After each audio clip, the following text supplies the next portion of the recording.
Jake's weathered hands trembled as he stood alone in his workshop, staring at the empty spaces on the pegboard wall. Grandfather's mallet, gone. The specialized chisels passed down 3 generations, vanished. His throat tightened as the betrayal's depth sank in, eyes burning with unshed tears. The familiar scent of lemon oil and cedar now felt foreign, violated by her perfume lingering where it didn't belong. Decades of craftsmanship, of teaching young hands to honor the wood's grain, reduced to dust outlines and empty hooks.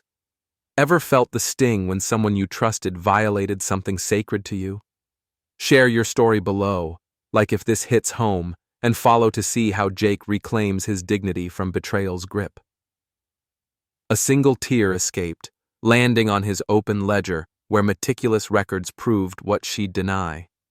At 65, he'd built a life with these tools. Now he'd use different tools, patience, documentation, wisdom, to rebuild what she'd tried to destroy. Jake's hands trembled as he inserted his key into the front door lock. Rain tapped a steady rhythm on his jacket, masking the lone tear that tracked down his weathered cheek. The evening had unfolded like a slow-motion accident, Vanessa's friends laughing about his outdated skills, her cold dismissal when he objected, and those final words that still echoed. If you don't like the jokes, pay and leave. So he had. Paid for his meal only, and walked out into the rain. The house stood dark and quiet, yet something felt immediately wrong. Jake paused in the entryway, calloused finger finding the light switch with practiced ease. 40 years of carpentry had made his hands wise even when his heart faltered.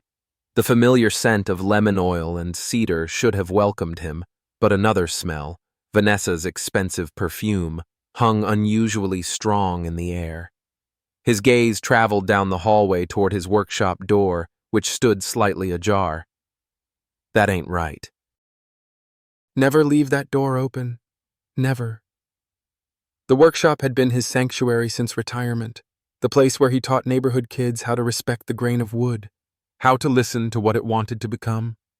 He approached, slowly, floorboards creaking beneath his careful steps like old friends announcing his arrival. Something about the silent gap in the doorway made his stomach tighten.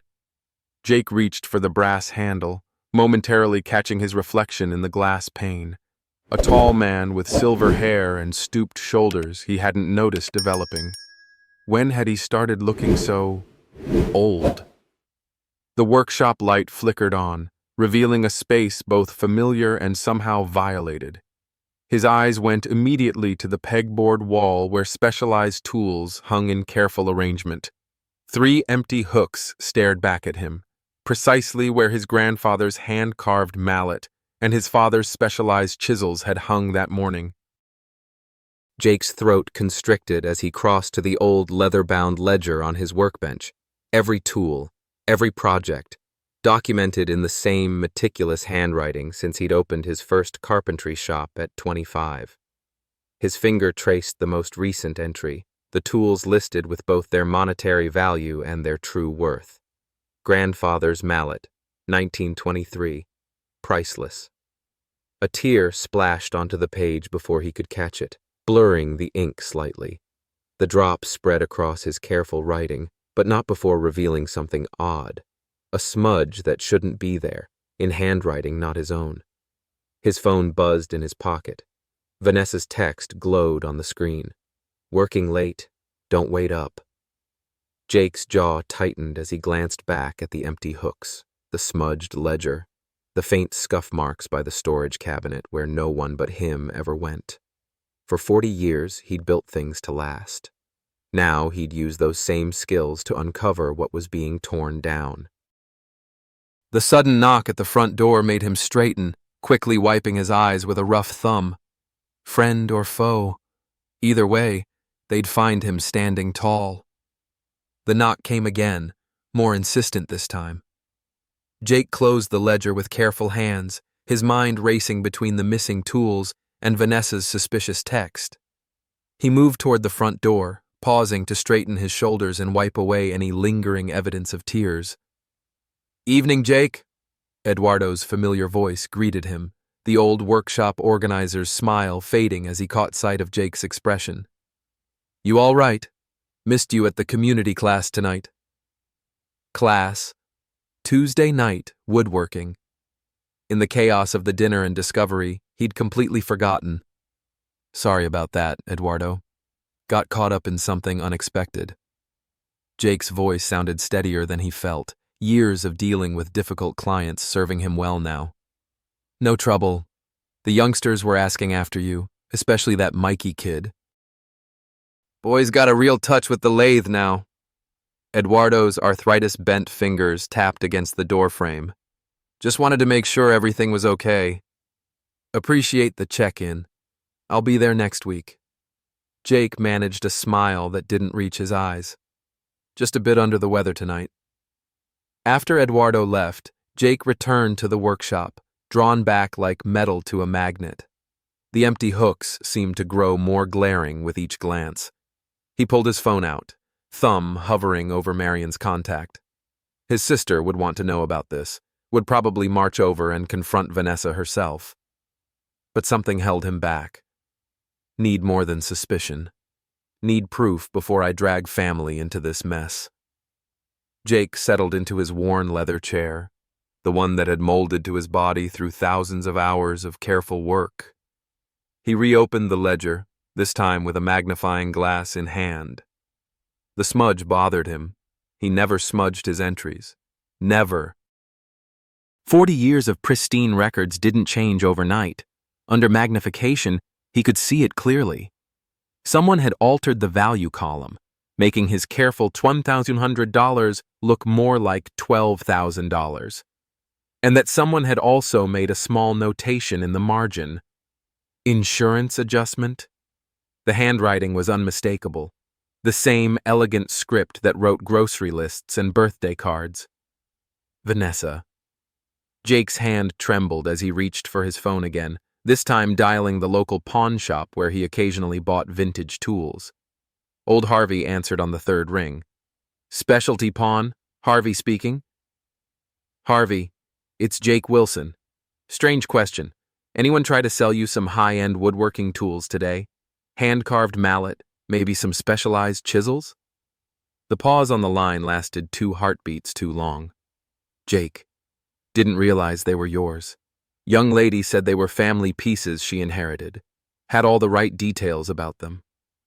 A cold weight settled in Jake's stomach. What young lady, Harvey?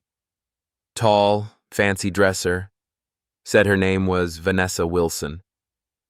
Jake's fingers tightened around the phone. She'd never taken his last name, had always insisted her career required her to maintain her own identity as Vanessa Reeves. How much? His voice had dropped to a whisper. Gave her $8,000 for the lot. Top dollar, considering their age, but quality craftsmanship commands. Thanks, Harvey. Jake ended the call, setting the phone down with deliberate care that belied the storm building inside him. $8,000. His family legacy. Not just stolen, but sold under a name she'd never wanted. When the tears came this time, they weren't born of shock, but of something harder, something forged in the fire of betrayal fully realized. Jake stood, moving to his workbench where the framed photo of his father's workshop hung. 3 generations of craftsmen looked back at him. Won't let it end like this, he promised them, voice steady despite the moisture in his eyes. Not by a long shot.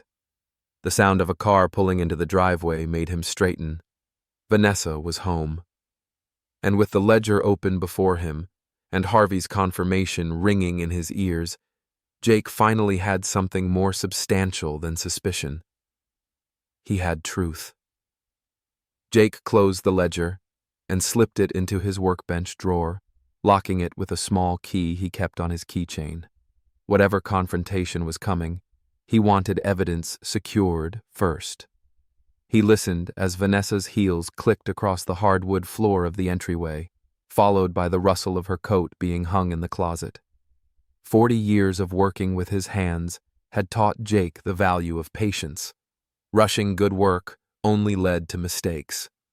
He sat in the living room's reading chair, positioned to view both the entryway and the hallway leading to their bedroom, and waited. Vanessa breezed in, phone pressed to her ear, laughing at something the caller had said. She startled visibly upon seeing Jake sitting there, enough that her carefully composed expression faltered for just a moment. "I'll call you back," she said quickly, ending the call. "Jake, you're still up. Thought you'd be in bed by now. Hard to sleep with tools missing from my workshop." He kept his voice level, watching her face for reactions. She blinked, recovery smooth as glass. "Missing? Oh, honey, you're probably just misplacing things again. Remember last month when you thought someone had moved your measuring tapes?" "Found them in the kitchen drawer," Jake acknowledged. "Odd place for someone to put woodworking tools." Vanessa set her designer bag on the side table, positioning it slightly behind a decorative vase, a calculated movement that didn't escape Jake's notice. "You've been working too hard." At your age, it's natural to get a little forgetful. At my age, Jake repeated the words without inflection. Funny thing about getting older, you get better at spotting patterns. Something shifted in her eyes, a calculation happening behind them. "Let me make you some tea. We can look for the tools in the morning when there's better light." "No need. Already know where they are." Jake watched her shoulders tense. Harvey at Specialty Pawn was real helpful. Vanessa's hand froze on her bag. For 3 heartbeats, silence stretched between them like a taut wire. "I needed the money," she finally said, voice hardening. "That promotion dinner tonight? It wasn't a promotion. It was a farewell. Budget cuts. So, you stole family heirlooms, tools passed down from my grandfather?" The hurt in his voice wasn't something he could hide now. "They're just old tools, Jake. Replaceable." She shifted her bag closer. "Besides, we both know this relationship has run its course. You're nearly retired, and I'm not ready for that life. Those tools were my legacy, my history." Each word felt like it was being pulled from somewhere deep inside him. "And that's the problem, isn't it? You live in the past. I need a future." Vanessa's tone shifted to something practiced, rehearsed. "I think we need some time apart. Space to reevaluate things." Jake's gaze dropped to her bag, mind putting pieces together. "Space? That what the lawyer was for?" Her eyes widened just enough to confirm his suspicion. "What are you talking about?" "Your bag. Mind if I look inside?" "That's private," she snapped, pulling it closer. "See? This is exactly why things aren't working. You're becoming paranoid, controlling." "Harvey mentioned you used my last name. Funny, since you never wanted it." Jake stood, his full height making Vanessa step back. "What else have you been planning, Vanessa?" "I'm taking a shower," she declared, clutching her bag as she moved toward the bedroom. "We can talk about this when you're more rational." Jake listened to the bathroom door close, the shower starting. Only then did he move toward the bedroom, guided by instinct and the cold certainty that there was more to uncover. Her bag sat on the bed, carelessly left in her haste. Jake hesitated only a moment before opening it. The legal document was folded neatly in an interior pocket, official letterhead visible even before he fully extracted it. Notice of eviction. His name, misspelled as Jacob rather than Jacob, listed as the tenant to be removed from the property. Dated 3 weeks earlier, well before tonight's dinner disaster. Jake sank onto the edge of the bed, the paper trembling in his hands. The shower's white noise covered the sound of his breathing as it grew ragged. His shoulders curved inward as the full weight of betrayal pressed down on him. The tools were just the beginning. She wanted him gone, erased completely. A single tear fell onto the eviction notice, blurring the ink of his misspelled name. How appropriate, he thought distantly, that even in documents meant to remove him, she couldn't be bothered to get his name right after 7 years together. The man who had walked away from dinner with quiet dignity now allowed himself one moment of private grief. Tomorrow would require strength and strategy. But tonight, in the muffled solitude created by running water, Jake Wilson permitted himself to bend beneath the weight of a betrayal more calculated than he could have imagined. Dawn broke with cold clarity, pale light filtering through workshop windows as Jake methodically documented the crime scene his sanctuary had become. He'd slept little, spending most of the night in the leather chair by his workbench after Vanessa had emerged from her shower to find him back in the workshop. Her attempts at conversation had been met with simple, factual responses that clearly unsettled her. She'd retreated to the guest bedroom without protest. Now, with the house still quiet, Jake worked with the precision that had defined his career. His digital camera, purchased years ago to document completed projects for clients, captured empty spaces on the pegboard wall, the disturbed storage cabinet, and the dust outlines where tools had rested for decades. Each photo included a small ruler for scale and a timestamp card. Evidence, he murmured to himself, the word both foreign and familiar. He'd never imagined needing to gather proof against someone he'd shared a home with, yet the methodical process felt like an extension of his craftsmanship, attention to detail applied to a different kind of problem. Jake moved to the antique toolbox in the corner, the one his grandfather had handcrafted during the Depression. The brass lock hung open, the leather straps that reinforced the corners now dangling loose like broken promises. He ran his fingers along the velvet-lined interior, custom-fitted depressions, now empty where specialized chisels had rested for generations. The camera shutter clicked as he documented each empty space, each violated corner of his workshop. The sound felt like a heartbeat in the morning stillness. When he reached the waste bin, Jake carefully sorted through scraps of sandpaper and wood shavings, finding what he'd suspected might be there. A crumpled receipt from Specialty Pawn, partially torn but with enough visible to confirm Vanessa's signature and yesterday's date. Another photo, another piece of evidence. For 3 hours, Jake worked without interruption, compiling a detailed inventory of every missing item with descriptions, photographs, approximate values, and historical significance. When finished, he had documented 27 stolen tools with a replacement value exceeding $15,000, but a personal value beyond measure. The sound of movement from the main house finally broke his concentration.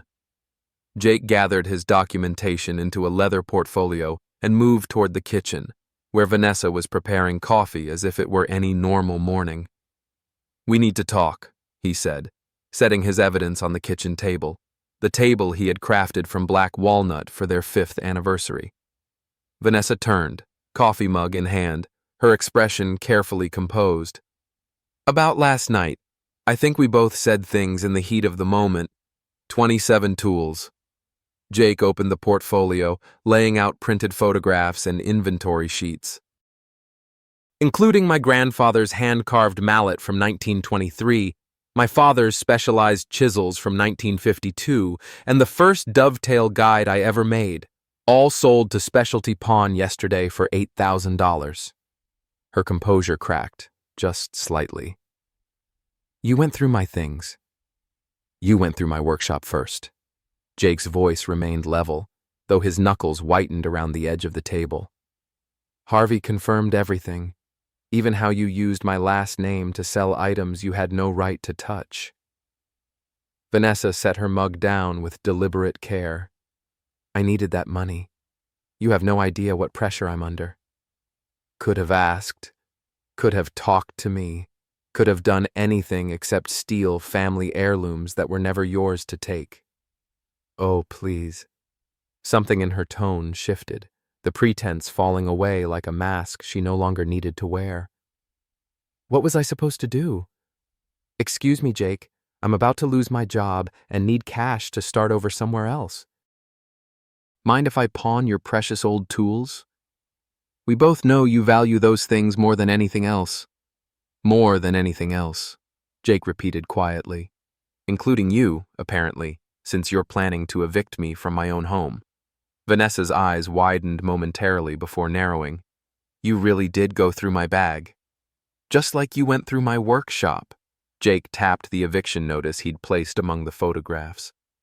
Dated 3 weeks ago. The dinner, the job loss story, all that came after you'd already decided to throw me out. I deserve compensation for these years, she said, chin lifting defiantly. 7 years with an old man who spends more time with wood than with me. What did you expect?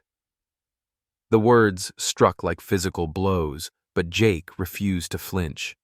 Expected basic decency, honesty, not theft and fraud. It's not theft when you're taking what you're owed. Vanessa grabbed her purse from the counter. I have meetings today. We can discuss division of assets later. Already called the police, Jake said quietly. They'll want statements about the stolen property, and my lawyer will be interested in that fraudulent eviction notice, considering my name is on the deed alongside yours. Vanessa's laugh held no humor. Your word against mine, Jake. Who do you think they'll believe? The confused old craftsman who can't remember where he puts things, or the professional woman trying to protect herself from his increasingly erratic behavior? She swept toward the door, designer heels clicking against the hardwood floors he'd restored by hand the previous summer. I'll be back this evening. Try not to make this messier than it needs to be. The front door closed behind her with a decisive click. Jake stood motionless in the kitchen, surrounded by evidence of betrayal so complete it seemed to fill the room like physical pressure against his chest. Only when he heard her car pull away did his carefully maintained composure finally break. Jake stumbled back to the workshop, to the empty toolbox that had once held 3 generations of family craftsmanship. His knees gave way as he reached it, one hand bracing against the workbench as the other clutched the open lid. The tears came then, not the quiet, dignified tears of last night, but heaving sobs that shook his tall frame. These were tears of rage as much as grief, of a betrayal that went beyond material loss to strike at the very core of who he was. 40 years of building things meant to last, only to have the most important pieces stolen by someone who saw them as nothing but a price tag. I'll get them back, he promised the empty toolbox, his voice raw. Every last one, and she'll learn what it means to underestimate an old craftsman. When the tears finally subsided, Jake straightened with new resolve. He reached for his phone, scrolling to find his sister's number. It was time to see if family bonds still held strong in the face of deliberate deception. The drive to Marion and Frank's house took 30 minutes, each mile adding weight to Jake's shoulders. The family photo album sat on the passenger seat, physical evidence of connections that predated Vanessa by decades. He'd gathered it impulsively, needing something tangible to counter whatever narrative she might have already spun. Rain began to fall as he pulled into their driveway, a gentle patter that matched his unsettled mood. The Tudor-style home where his sister had lived for nearly 40 years stood manicured and precise, much like Marion herself. Jake tucked the album under his arm and approached the front door, noticing how the rain darkened the wood of the porch steps he'd replaced for them 5 summers ago. Marion answered his knock with initial warmth that quickly shifted to something more cautious. Jake, we weren't expecting you. Is everything all right? Need to talk if you've got time. He tried to keep his voice steady, though the strain must have shown on his face. Of course, come in out of that rain. She ushered him inside, her eyes darting over his disheveled appearance with the thoroughness that had made her an excellent school principal before retirement. The living room was immaculate as always, with Frank's collection of synchronized clocks ticking from every wall, a retired watchmaker's idea of comfort. Jake's gaze immediately caught on the mantel, where family photos were arranged in careful chronology. A recent addition stood prominently centered. Vanessa at what appeared to be a work function, her arm around Marion's shoulders. The photo of Jake that had previously occupied that spot was now relegated to a side table. Frank entered from the kitchen, teacups on a tray. Jake. Marion didn't mention you were coming by. Wasn't planned, Jake admitted. settling into an uncomfortable formal chair that had never known the comfort of an afternoon nap. Something's happened, and I needed family to hear it directly from me. Marion poured tea into cups Jake had restored after they'd been damaged in a cabinet collapse.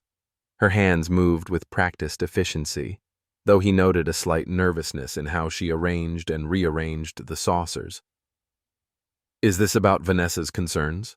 Frank asked, standing by the mantel rather than sitting. "She visited yesterday, seemed quite worried." Jake's stomach tightened. What concerns did she share exactly? Marion and Frank exchanged glances before his sister spoke. "She mentioned you've been forgetting things, becoming agitated over misplaced items. She's worried about cognitive changes." "Cognitive changes?" Jake repeated the words flatly. "That's what she called it." "She cares about you, Jake," Marion said gently. "We all do. There's no shame in getting help if things are changing with age." Jake set his teacup down and opened the family album to a page showing the workshop his grandfather had built. "My tools are missing. 27 specialized pieces, including Grandpa's mallet and Dad's chisels. I have photographs of the empty spaces and a pawn shop receipt showing Vanessa sold them yesterday for $8,000. Silence fell heavily, broken only by the synchronized ticking of Frank's clocks. "That's a very serious accusation," Frank finally said, arms crossing over his chest. "It's not an accusation, it's a fact. I spoke with Harvey at Specialty Pawn myself." Jake flipped to another page in the album, showing their father teaching him and Marion basic woodworking. "She also had eviction papers drawn up 3 weeks ago, planning to remove me from my own home." Marion's hand trembled slightly as she set her cup down. "Jake, I don't know what to say. Vanessa has been nothing but concerned about your well-being.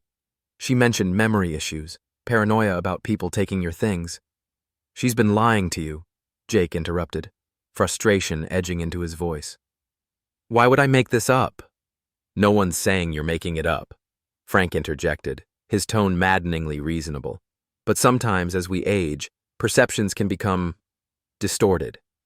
Memory lapses can be frightening, make us look for explanations that seem more deliberate than reality."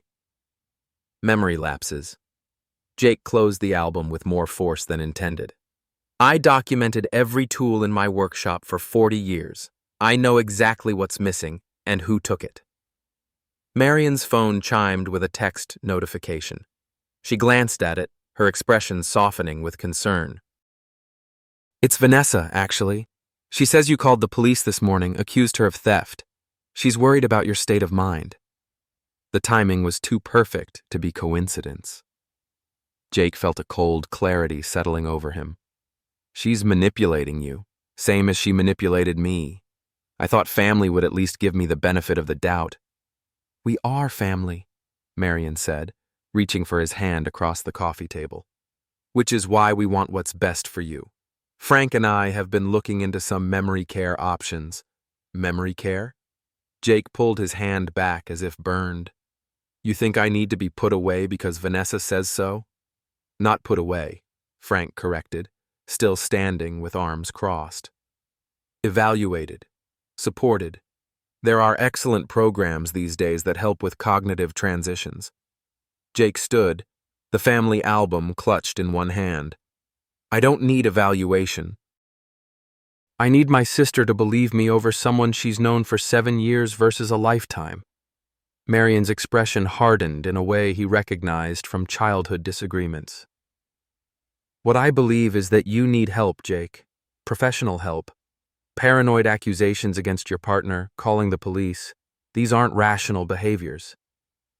So I should just accept being evicted from my own home?" Jake's voice rose despite his efforts to control it. "Perhaps you should consider whether things might be easier for everyone if you explored assisted living options," Frank suggested, his voice carrying the false patience of someone addressing a difficult child. "More social interaction, less isolation in that workshop. Stop it, both of you." Jake stepped back, the weight of their disbelief pressing against him more heavily than Vanessa's betrayal. I came here because I thought family stood together. Clearly, I was wrong. Marion stood as well, her expression torn between concern and frustration. Jake, please be reasonable. We only want what's best. This album. Jake held it out. Do you want to keep it? Since there's apparently no room for me in this family anymore. Don't be dramatic, Marion sighed. But yes, I'll take it. The bookshelf is getting crowded anyway, and I've been meaning to digitize those old photos. The casual dismissal of family history felt like a final blow. Jake handed over the album without another word and moved toward the door. Jake, wait, Marion called after him. At least think about what we've said, for all our sakes. He paused at the threshold, rain now falling steadily outside. I've thought about it, and I've learned something today about who stands where when it matters. The drive home passed in a blur, windshield wipers keeping rhythm with his racing thoughts. Jake pulled over 2 blocks from Marion's house, the reality of complete isolation finally overwhelming his composure. The rain streaking down his windows mirrored the tears that now flowed freely down his face. Everything he'd built, his relationship, his home, his family connections, was crumbling around him. The tools could be replaced, eventually, but the trust, the belief that blood meant something when challenges arose, those felt irreparably damaged. Jake wiped his eyes with a rough palm, catching sight of his reflection in the rearview mirror. The face looking back seemed older than it had just days ago, etched with a weariness that went beyond physical fatigue. "You're not done yet, old man," he told his reflection, voice rough with emotion. "Not by a long shot." As the tears subsided, his gaze fell on a notation in the corner of his dashboard, the address for the community workshop where he taught weekly classes. Perhaps not everyone would be so quick to dismiss an old craftsman's word. Has betrayal left you standing alone when family turned away? Share your story below. Like if Marion's doubt broke your heart, follow to see if blood proves thicker than water in the end. The community workshop occupied an old warehouse downtown, its brick exterior weathered by decades of industrial grime before being repurposed 5 years ago. Jake sat in his truck across the street, gathering himself before entering. He'd wiped away the last traces of tears, but his eyes still felt raw, his posture unnaturally stiff. Inside, the workshop hummed with afternoon activity. 6 workstations filled the open space, each occupied by students of varying ages working on projects under Eduardo's watchful eye. The scent of fresh-cut pine and varnish enveloped Jake like a familiar embrace, momentarily easing the tightness in his chest. Eduardo spotted him immediately, arthritis-bent fingers pausing in their demonstration of a complicated joint technique. "Jake, didn't expect to see you today after missing last night." Several students looked up, including Mikey, the 17-year-old who'd shown remarkable aptitude despite his troubled background. The boy's usual scowl softened slightly at Jake's appearance. "Got a minute to talk?" Jake asked Eduardo, trying to keep his voice casual despite the stares. "Of course. Mikey, show Lisa how to finish that dovetail. Remember what Jake taught you about letting the saw do the work." Eduardo guided Jake toward his cluttered office at the back of the workshop, closing the door behind them. "You look like hell warmed over, my friend," Eduardo said bluntly, his Mexican accent thickening with concern. "What's happened?" The simple question, asked with genuine care, nearly broke Jake's composure again. He took a deep breath, settling into a chair that groaned under his weight. "Vanessa stole my tools. Family heirlooms, specialized pieces. Sold them at Specialty Pawn yesterday." The words came easier now with practice, though the pain behind them remained sharp. Eduardo's weathered face darkened. "Are you certain?" "Have the pawnshop receipt with her signature. Found an eviction notice, too. She's been planning to force me out of my own home." Jake's hands curled into fists on his knees. Went to Marion for support. She and Frank suggested memory care evaluation instead of believing me. Dios mío. Eduardo shook his head slowly. What will you do? The question hung between them, practical rather than doubtful, and Jake felt something ease in his chest. Here was someone who didn't immediately question his sanity or perception. Filed a police report this morning. Officer took the information but didn't seem particularly motivated. Suggested it was a domestic dispute best handled privately.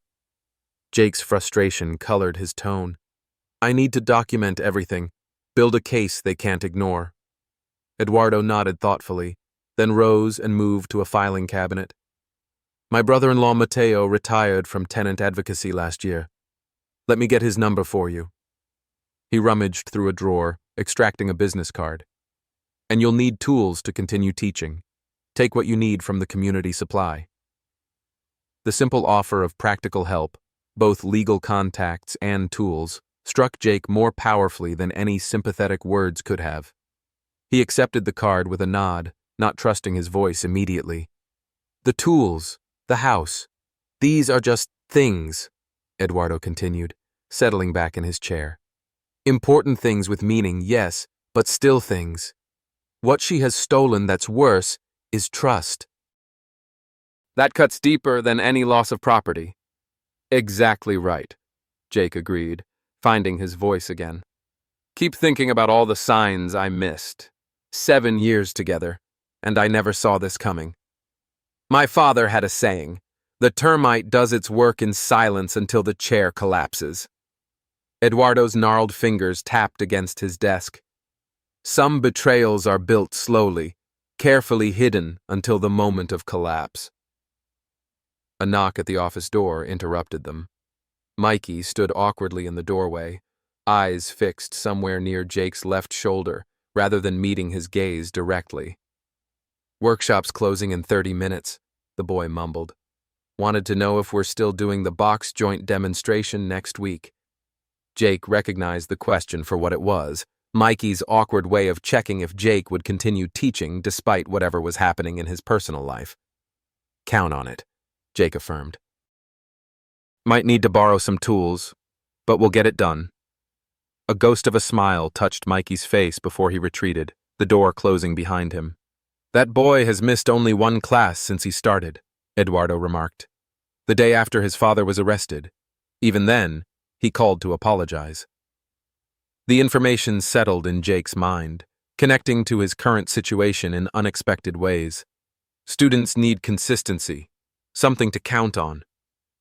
They need more than that, Eduardo corrected gently. They need to see how a man handles adversity, how he stands when the world tries to push him down. Jake nodded slowly, understanding the deeper message. His students, especially Mikey, were watching how he responded to this crisis. Running away or collapsing under the weight would teach one lesson. Standing firm and seeking justice would teach another.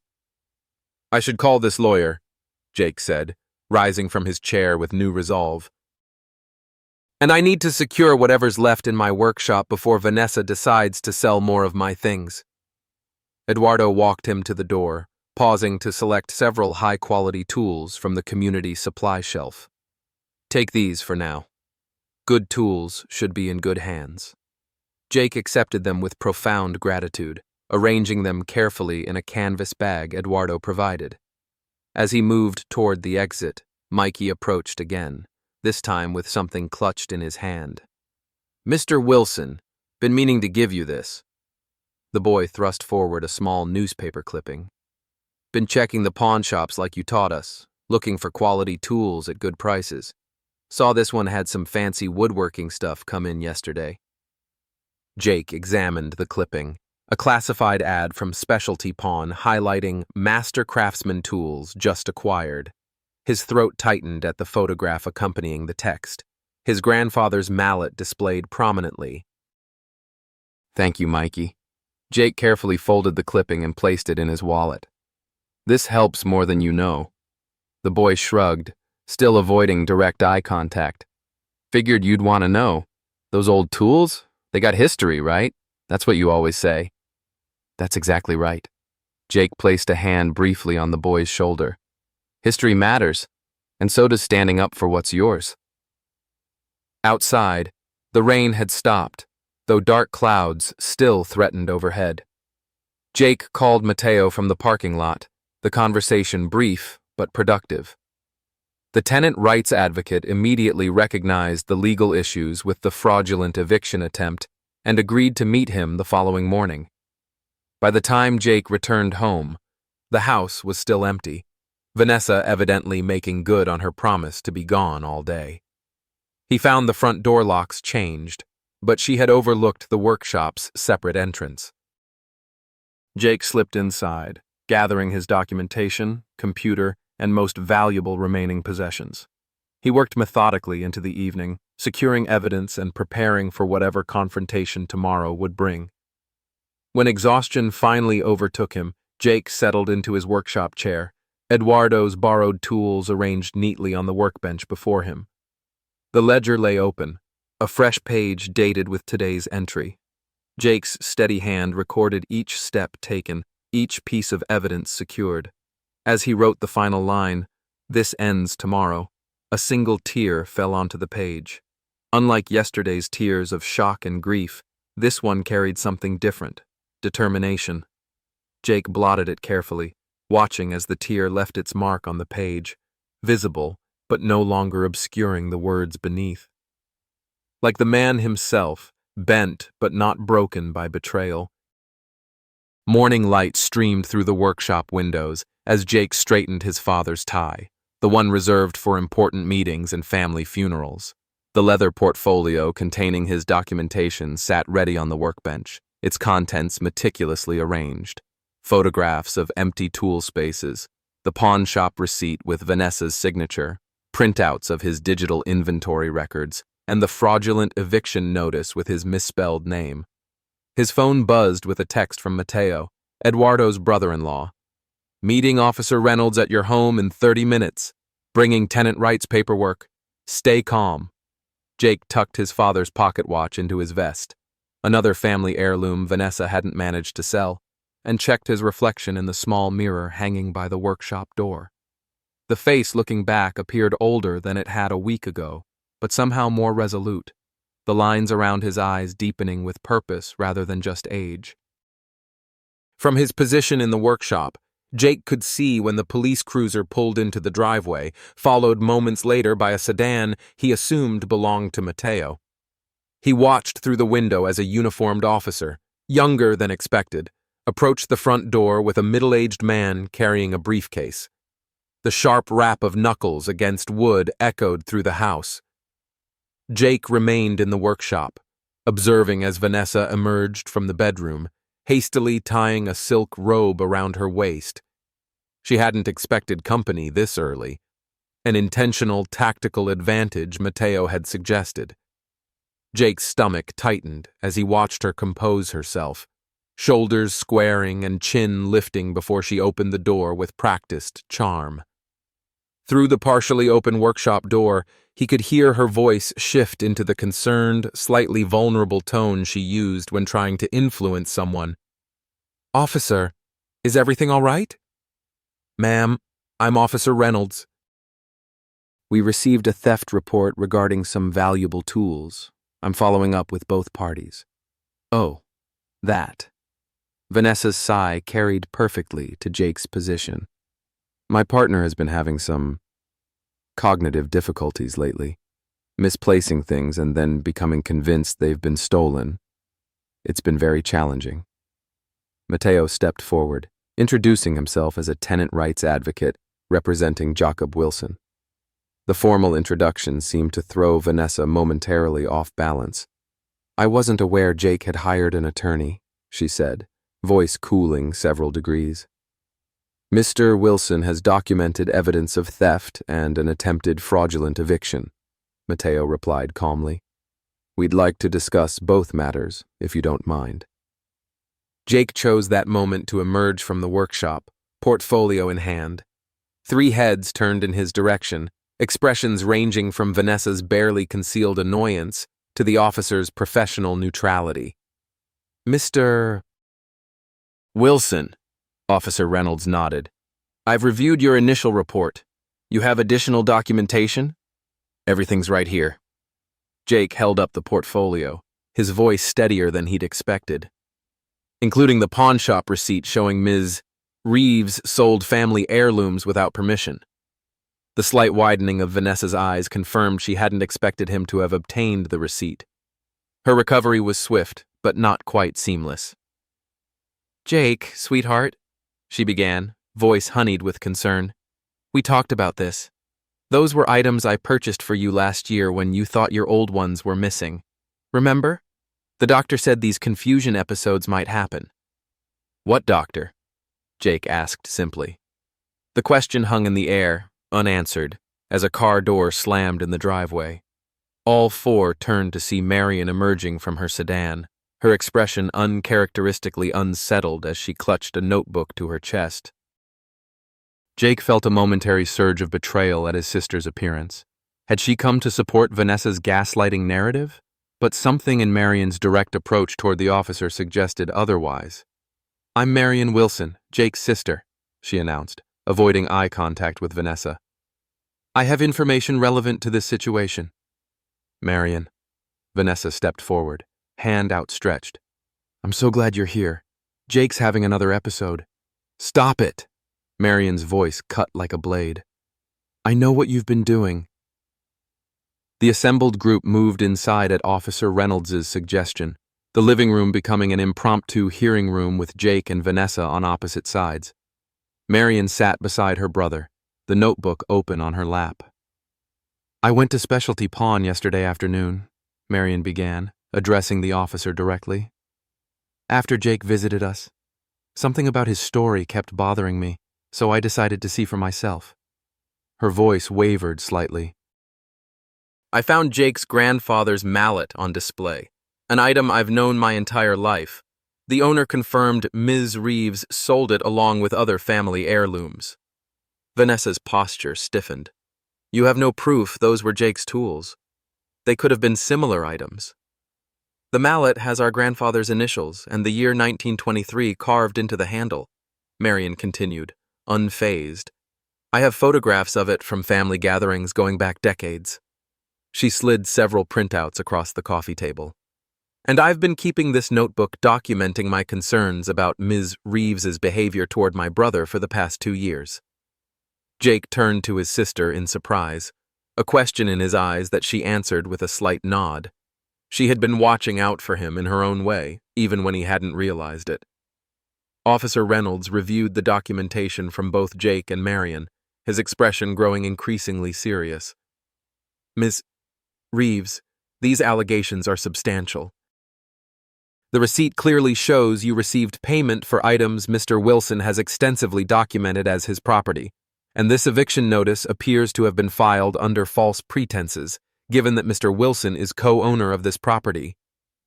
It's all a misunderstanding, Vanessa insisted, though her confident facade had begun to crack. I was only trying to protect our financial interests while Jake gets the help he needs. A knock at the door interrupted her defense.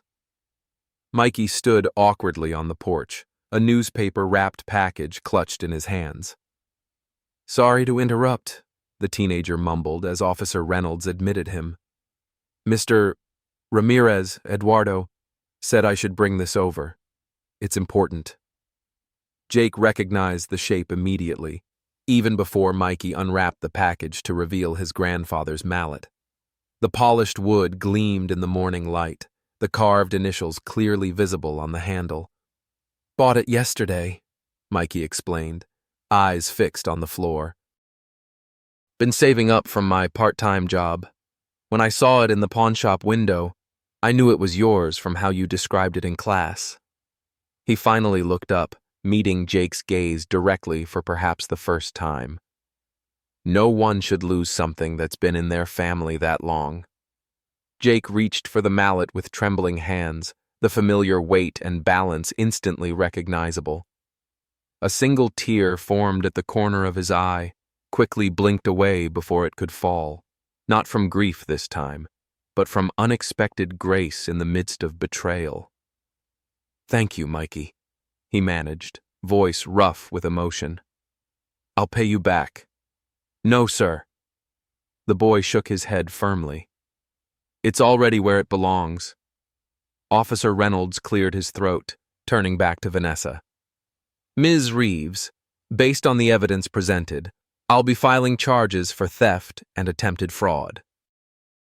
You have the right to remain silent. As the officer continued reading Miranda rights, Jake stood and moved toward the workshop, mallet clutched carefully in his hand. He needed a moment alone, away from the culmination of events he'd set in motion. Marion followed, her hand resting lightly on his arm. I should have believed you immediately, she said quietly. I'm sorry, Jake. What changed your mind? He asked, genuinely curious. You've never lied to me in 68 years, Marion answered simply. I let her manipulate me temporarily, but deep down, I knew. That's why I went to the pawn shop, to confirm what my heart already told me. Beyond the workshop door, they could hear Officer Reynolds explaining the next steps to Vanessa, whose protests had taken on a desperate edge. The justice Jake had sought was unfolding, but it brought little joy, only a somber relief that truth had prevailed. He placed his grandfather's mallet on the workbench, its return a small victory in a battle that had cost him far more than tools. One hand steadied against the doorframe as emotion threatened to overwhelm him again. We'll get the rest back, Marion promised, understanding without words the deeper loss her brother was processing. Jake wiped away a single tear before straightening his shoulders and turning back toward the living room where justice awaited. Whatever came next, he would face it standing tall, with family that truly mattered by his side. Standing up against betrayal takes courage at any age. Comment your moment of strength, like if you're cheering for Jake's dignity. Follow to witness justice when wisdom outplays deceit. The living room had transformed into an impromptu courtroom, with Officer Reynolds documenting Vanessa's statement while Mateo quietly explained legal options to Jake. Marion sat beside her brother, occasionally squeezing his hand when particularly painful details emerged. You'll need to come to the station to provide a formal statement, Officer Reynolds explained, closing his notebook. Based on the evidence, we're looking at charges of theft exceeding $5,000, which is a felony in this state. The attempted fraudulent eviction adds another layer of legal complications. Vanessa's composure had crumbled entirely, her designer outfit and perfect makeup now at odds with her red-rimmed eyes and trembling hands. This is ridiculous. 7 years together and you're having me arrested over some old tools? Not just tools, Jake replied quietly. Trust, respect, history. I was going to pay you back eventually, she insisted, desperation edging into her voice.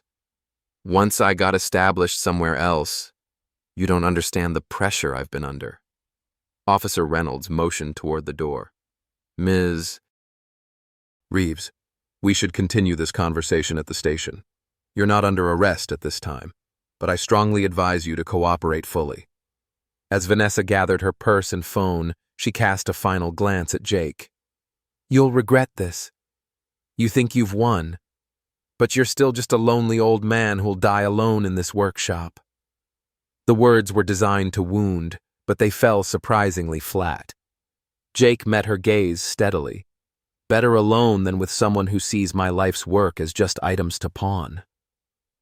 After Officer Reynolds escorted Vanessa outside, Mateo reviewed the next steps with Jake and Marion. The criminal proceedings will take time, but we can file for an emergency injunction preventing her from removing any more property from the premises. As for recovering the sold items, the pawn shop will likely be required to return them once the theft is proven in court. Jake nodded, processing the information while his mind kept returning to the mallet, now safely returned to his workbench. One piece rescued from the wreckage of trust. There's one more thing, Marion interjected, reaching for her purse. I visited Frank's sister yesterday evening after going to the pawn shop. She works at First National as a loan officer. She extracted several printed documents. Vanessa has been systematically draining your joint accounts for months, Jake. Small amounts, nothing that would immediately raise flags. Jake accepted the bank statements, noticing the pattern of withdrawals immediately. She was planning this for a long time. Planning and failing, Mateo corrected. Thanks to your documentation habits and family support, what could have been a devastating loss has become a manageable legal situation. The conversation was interrupted by another knock at the door. Marian opened it to find Eduardo standing on the porch, several of Jake's workshop students visible behind him. "Hope we're not intruding," Eduardo said, his weathered face creasing with concern. "Word travels fast in our little community. We wanted to check on Jake." The small group filed into the living room. Eduardo, Mikey, and 3 other students ranging from late teens to retirement age. Each carried tools or supplies, setting them carefully on the coffee table. "Community workshop loans," Eduardo explained, gesturing to the assembled items. "Until yours are returned. Can't have our master teacher without proper tools." One of the older students, a retired accountant named Helen, stepped forward with a leather-bound ledger. "For documenting everything properly, legal and otherwise." Jake stared at the assembled tools and faces, something breaking open inside him that had nothing to do with grief. These people, some he'd known for years, others just months, had rallied around him without question. They'd believed him, supported him, and now stood in his living room offering tangible help when family had initially failed him. "I don't know what to say," he managed, voice rough with emotion. "No need to say anything," Eduardo replied. "Just keep teaching. Some of us are still learning." Mikey shuffled forward, uncharacteristically making eye contact. "We, also found something else at the pawn shop." He nodded to another student who brought forward a second wrapped package. Jake carefully opened it to reveal his father's specialized chisels, the set of 5 nestled in their original cloth wrapping. "We all pitched in," Helen explained. "Figured family heirlooms shouldn't sit in a pawn shop window." The tears Jake had been fighting all morning finally broke free, streaming down his weathered cheeks without shame or restraint. These weren't the pained tears of betrayal or the angry tears of violation, but something altogether different. Tears of unexpected grace, of community stepping into the void that deception had created. Marian's arm slipped around his shoulders, her own eyes glistening. "Seems you've built more than furniture over the years, little brother." Jake carefully rewrapped the chisels, each one representing hours his father had spent teaching him the craft that would define his life. "These were the first real tools I ever used. Dad would let me practice with them every Saturday morning in his workshop. And now you do the same for us," Mikey said quietly. "Every Tuesday night." The simple observation captured something essential about legacy, how it continued not just through blood, but through knowledge shared and values demonstrated. Jake had lost a partner but discovered a community that valued precisely what Vanessa had dismissed. As the impromptu gathering continued, Marian pulled Jake aside, her expression serious despite her evident relief. "I've been thinking," she began hesitantly. "That spare room at my house has been empty since the kids moved out. It's yours if you need time away from here while everything gets sorted legally." "You're inviting me to live with you and Frank?" Jake asked, surprised. Marian nodded, a wry smile touching her lips. "Frank's actually the one who suggested it. He feels terrible about doubting you. Said something about one old watchmaker understanding another old craftsman." "I might take you up on that," Jake admitted. "At least until I figure out next steps." They rejoined the group, where Eduardo was regaling everyone with a story about his first woodworking disaster. The laughter filling the room seemed to chase away the lingering shadows of Vanessa's presence, replacing them with something warmer and more genuine. Later, after everyone had gone and Jake sat alone in his workshop organizing the borrowed tools, Marian appeared in the doorway. "I found this while cleaning out some old boxes," she said, holding out a faded photograph. "Thought you might want it for your workshop wall." The image showed their grandfather standing proudly in his workshop, the very mallet Mikey had rescued visible in his hands. 3 generations of Wilson men stood beside him. Their father as a young man, Jake as a boy of perhaps 10, and their grandfather's brother, all surrounded by the tools of their shared craft. "Family legacy," Marion said softly. "The real one, not the version someone else tries to sell off." Jake accepted the photograph, new tears forming as he studied the captured moment from decades past. These tears, unlike all the others shed in recent days, carried healing rather than hurt. The recognition that while some bonds could be broken by betrayal, others only strengthened when tested. "We'll get through this," Marion promised, squeezing his shoulder. "Wilsons always do." For the first time since discovering the empty spaces on his workshop wall, Jake felt something like peace settling over him. The road ahead would be complicated, with legal proceedings and rebuilding to navigate, but he would walk it surrounded by people who recognized the true value of what he'd spent a lifetime creating. Not just furniture and restored antiques, but connections, trust, legacy, the things no pawnshop could ever properly price. 1 month later, morning light streamed through uncurtained windows, illuminating Jake's new workshop space. Smaller than his previous sanctuary, but somehow more inviting, the converted garage in Marion and Frank's backyard had quickly taken shape under his skilled hands. Fresh pegboard lined the walls, borrowed and recovered tools arranged in meticulous order, each in its designated place. Jake hung his grandfather's clock on the eastern wall where morning light would catch its brass pendulum. The steady tick-tock filled the space with comforting rhythm, a continuity that bridged his past and present. He stepped back, surveying his work with quiet satisfaction. The door opened behind him, Marion appearing with 2 steaming coffee mugs. "Workshop warming gift," she announced, handing one to her brother. "Frank says you've been out here since sunrise." "Couldn't sleep," Jake admitted, accepting the coffee gratefully. "Too many ideas for the new space." "It's coming along beautifully." Marion's gaze traveled over the carefully arranged workbenches and shelving he'd constructed in just 3 weeks. "You've always had a gift for making spaces feel right." They settled onto the small bench by the window, watching as early sunlight played across the garden beyond. Living with his sister and brother-in-law had proven surprisingly comfortable, the initial awkwardness of their doubts fading as they rallied around him in the aftermath of Vanessa's betrayal. "Heard from Mateo this morning," Jake said after a comfortable silence. "Court date is set for next month. Most of the tools have been recovered from the pawn shop, though a few had already been sold." Marion nodded thoughtfully. "And Vanessa?" "Released on bail, apparently staying with friends.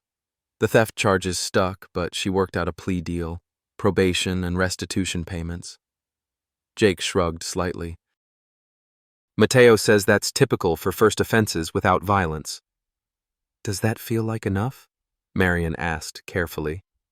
Jake considered the question, watching dust motes dance in the sunbeam between them. "It's not about punishment anymore. Just want to move forward, rebuild what matters." The sound of car doors closing in the driveway drew their attention. Eduardo's familiar voice called a greeting, followed by the shuffle of multiple feet approaching the workshop. "Your students are early," Marion observed, rising to her feet. "I'll leave you to it." Jake opened the door to find Eduardo leading a small procession, Mikey, Helen, and 3 other regular workshop attendees, each carrying tools or materials for the day's lesson. "Hope we're not interrupting," Eduardo said, arthritis-bent fingers gesturing to the assembled group. "Everyone was eager to see your new teaching space."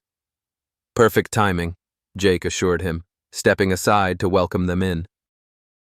"Just finished setting up the demonstration bench." The students filtered in, exclaiming over the organization and light in the new workshop. Mikey hung back, awkwardly shifting a wooden box from hand to hand.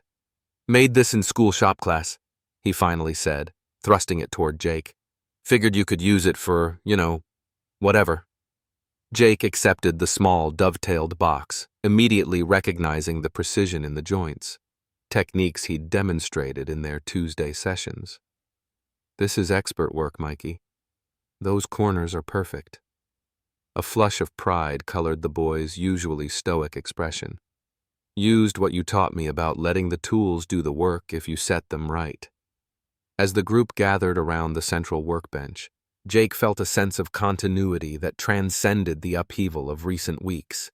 These connections, student to teacher, craft to practitioner, knowledge to new generation, remained unbroken despite all that had been lost. Eduardo cleared his throat once everyone had settled. Before we begin, I wanted to introduce someone. My sister-in-law, Elaine, recently moved to town after her husband passed last year. She's interested in learning basic restoration techniques. A woman about Jake's age stepped forward from where she'd been quietly observing by the door. Her silver-streaked dark hair was pulled back in a practical bun, and her eyes held the quiet confidence of someone comfortable in her own skin. "Hope I'm not intruding," she said, her voice warm with a slight accent that matched Eduardo's. "I have some family furniture pieces that need care, and Eduardo says you're the best teacher he knows." "Always room for another student," Jake replied, gesturing to an empty spot at the workbench. "We're starting with basic joint repairs today." As the lesson progressed, Jake found himself repeatedly noticing Elaine's focused attention and intelligent questions. Unlike some beginners who approached woodworking with either excessive caution or misplaced confidence, she handled the tools with natural respect, listening to his instructions with genuine interest. "You have a good touch," he commented as she successfully completed a practice joint. "Some people never develop the feel for how much pressure to apply." "I was a concert pianist for 40 years, she explained, examining her work critically. "Hands remember things the mind doesn't always articulate." The morning passed quickly, the workshop filled with the satisfying sounds of productive work, sawing, sanding, occasional laughter when mistakes provided learning opportunities. Jake moved from student to student, demonstrating techniques he'd refined over decades, finding unexpected joy in sharing knowledge he'd once feared might die with him. After the students departed, Elaine lingered, helping Jake organize the tools that had been used during the lesson. "Eduardo mentioned what happened with your tools," she said directly, arranging chisels by size. "I'm sorry for what you lost." "Most have been recovered," Jake replied, appreciating her straightforward approach. "The important ones, anyway." "Not just the tools," Elaine clarified, her dark eyes meeting his. "Trust is harder to replace than objects." The simple acknowledgement of the deeper wound struck Jake more powerfully than elaborate sympathy might have. "Yes, it is. My Antonio was sick for 3 years before he died," she continued, running a finger along the grain of the workbench. "Cancer. In that time, I learned that some things break beyond repair, while others can be restored if you have patience and the right techniques." She smiled slightly. "Perhaps that's why I'm drawn to restoration work now." Later that evening, Jake sat on Marion's back porch, watching as twilight settled over the garden.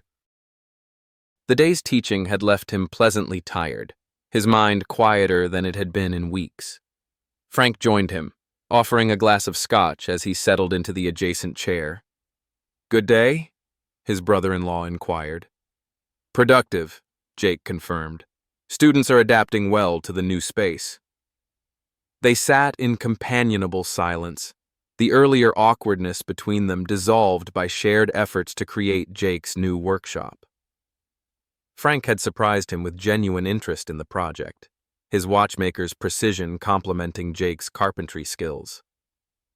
"Marion mentioned Vanessa called the house yesterday," Frank said carefully, "trying to arrange for picking up more of her things from your old place." Jake nodded, having already discussed this with his sister. "Mateo's handling it." "Court order says she can only take what's specifically hers, with an observer present. You're not going yourself?" No need. Jake sipped his scotch, surprised by his own lack of emotion at the prospect. That chapter's closing.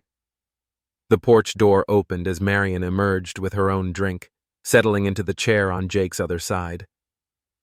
Eduardo called. Says his sister-in-law can't stop talking about your teaching methods. Apparently you've made quite an impression. Jake felt an unexpected warmth that had nothing to do with the scotch. She has good hands for the work. Musical background. Marian and Frank exchanged a glance that Jake pretended not to notice, though a small smile tugged at his lips. His sister had always been transparent in her matchmaking attempts, even as teenagers. As stars appeared in the darkening sky, Jake found himself reflecting on the journey of the past month. The betrayal had cut deeply, revealing vulnerabilities he hadn't known existed. Yet it had also uncovered strengths and connections that might otherwise have remained hidden. His sister's protective instincts, his student's loyalty, his own resilience.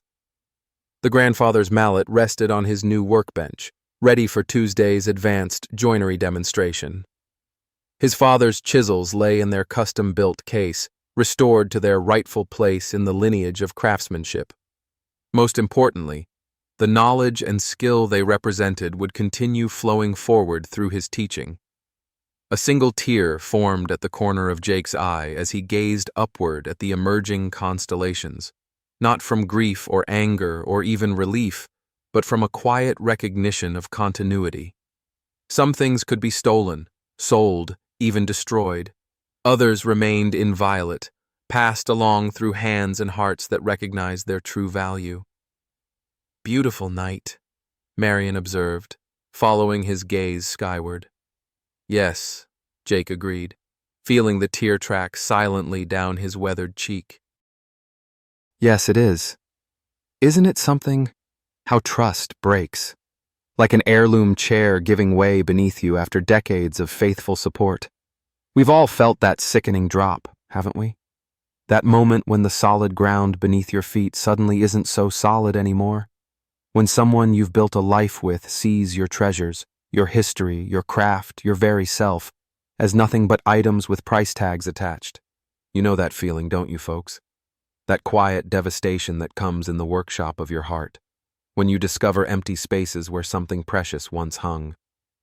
The tears that fall not just for what's gone, but for the hands that took it. Hands you once held in your own.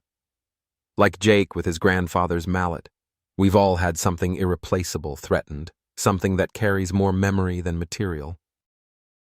But here's what I've learned watching Jake's journey. Those same calloused hands that create beautiful things can also rebuild broken trust. Not with the person who shattered it, but with ourselves and those who truly see our worth.